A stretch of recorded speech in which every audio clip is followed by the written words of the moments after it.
എന്റെ ദേവി, അമ്മേ മഹാമായേ, എന്റെ കാരണം നമുക്ക് സന്തോഷവും സമാധാനവും ഉണ്ടാകണേ. അവളെ കൈവെടിയരുതേ.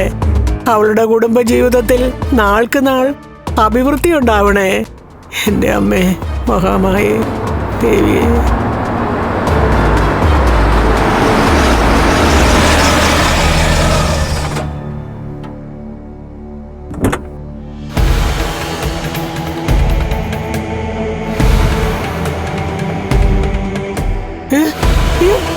സത്യം, ഞാൻ പറഞ്ഞത് നടക്കും.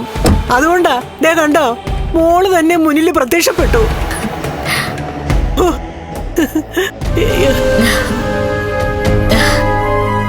എന്താ ഇത്ര സന്തോഷം? അതെ, ഞാനേ സന്ധ്യാദീപം വെച്ചിട്ട് കുറച്ച് കാര്യങ്ങൾ ദേവിയോട് പറയുമായിരുന്നു. ആ സമയത്താ മോള് വന്നേ. കണ്ണു തുറന്നതും മോളെ തന്നെയാ കണ്ടത്. പ്രാർത്ഥിക്ക് പ്രാർത്ഥിക്ക് പ്രാർത്ഥിക്ക്. എന്റെ ദേവി അമ്മേ മഹാമായേ, എന്റെ അച്ഛൻ തീരുമാനിച്ചുറപ്പിച്ച കാര്യം അതേപടി നടക്കണേ.